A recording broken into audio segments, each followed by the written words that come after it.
What's up, guys? It's Gage again. So today we're going to be working on the sub box for the 48.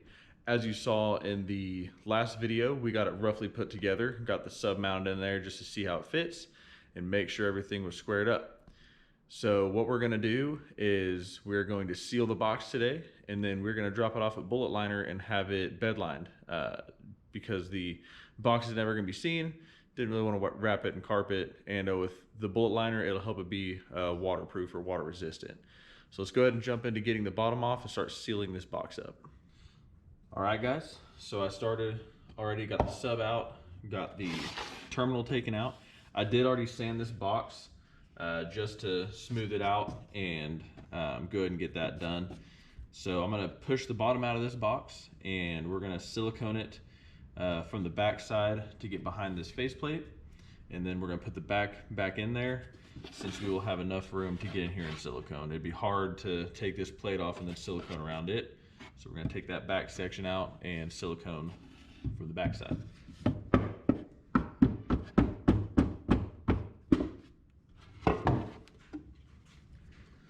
Alrighty.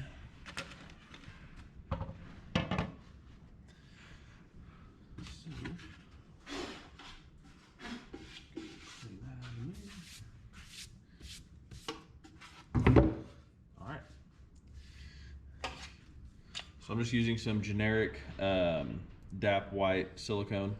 I've used it before, works pretty good. Probably not the ideal stuff, but it's what I got, and it should be fantastic.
Cleaner on the finger, keeps from sticking to your finger.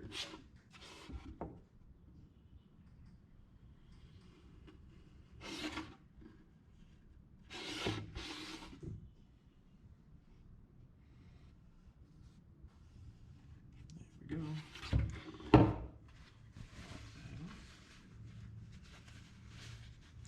don't know if you guys have ever messed with silicone before, but as you know, it's like aniseed. Once you get it on you, it just spreads and gets everywhere. But when you use glass cleaner, it really helps the cleanup process on your hands. It keeps from sticking to your fingers, which is nice. All right, so now, as you can see, we got a silicone in there. It's not the prettiest job, but will you ever see it? Probably not. So now that I did mark with a marking on one side, I can put this plate back in, and that marking is right there. So we're going to tap that back in. We're going to drop this off at bullet liner, and we're going to have them bed line it after that silicone seal or sets up, and hopefully it turns out pretty good. Not sure how much it's going to cost. Shouldn't be too much, I'd imagine. But yeah, I think so far we're doing pretty good, and hopefully today we get this in the truck and we can get it hooked up, and we can see just how she'll sound. All right, guys, so we picked the box up from bullet liner, and they got it all coated, and I think it looks pretty good. So there's the box there. They did a pretty good coating on it, nice and decently thick. So what we're going to do is we're going to get that sub wired up and mounted inside the box, and see if we can't get that test fit into the truck. Alrighty, guys, so I got some wire here. I'm going to solder that onto these terminals here. So I'm going to grab my solder station,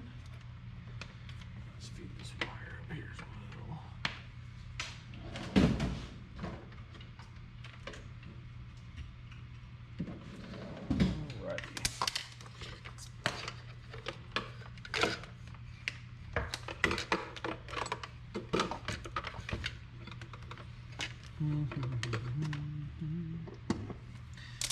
let's go ahead and take the tip out of there.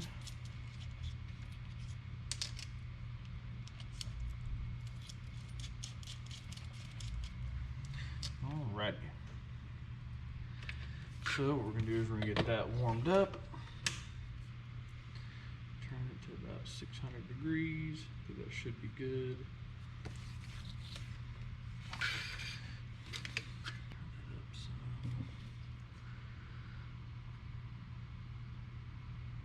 There we go. So we got that one done.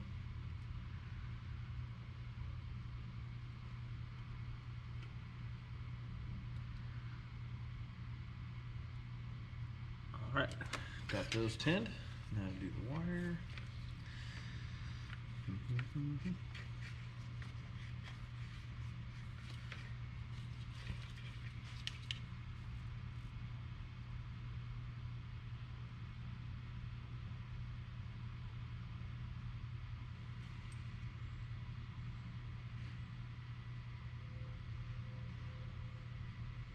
All right. And this has markings on the back showing which side's positive and negative. So now we are going to heat this up.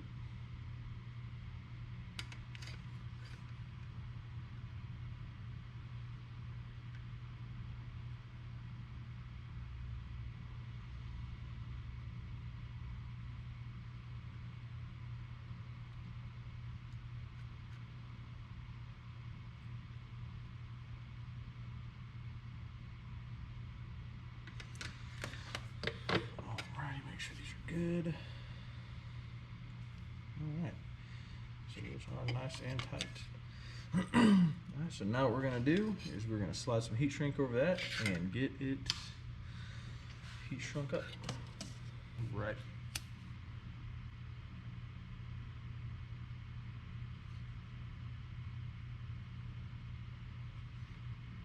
Now that we have that, we're going to install it into the box.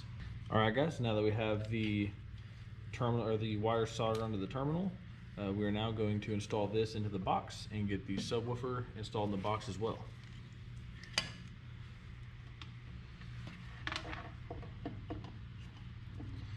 So we wanted these facing upright.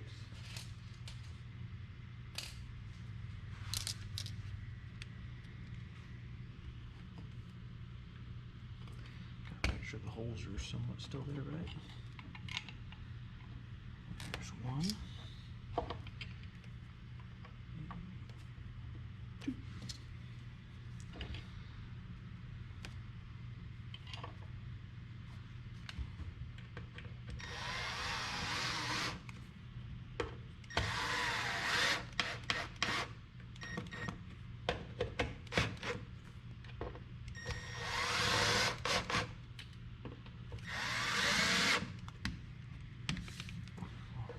Should give us enough length. All right, guys. So when you install a sub into a sealed box, it does help if you put a little bit of polyfill in there. Polyfill is what you put in like some pillows and blankets and stuff.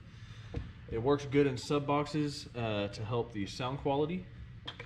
Just make sure if you solder terminals on that they are cool to the touch.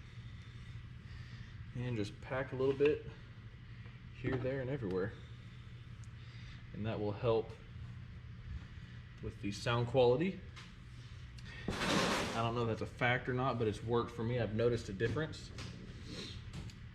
So now we are going to strip a little bit more of this wire. And get these sub installed.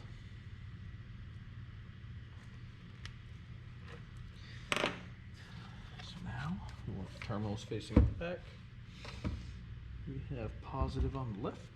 Should be a single, yes, this is a single voice coil, so we don't need to wire them in series or parallel. Boom.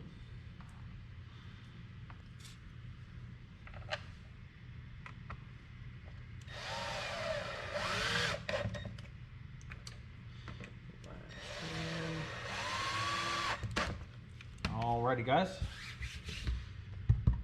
got that sub installed there. So now we're going to try and get that installed into the truck. Alright guys, so I got the seat removed. Set it over there. Got that bracket trimmed out and speaker wire ran over here. So now we're gonna put the sub in there and fire it up and see how she sounds. Alright guys, we got it set in here and hooked up, and we got some royalty-free music that we're gonna play. So we'll see how she sounds and go from there.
I would say that's working pretty good. It's shaking the whole garage. You can probably hear some things rattling. The whole lights were moving a little bit.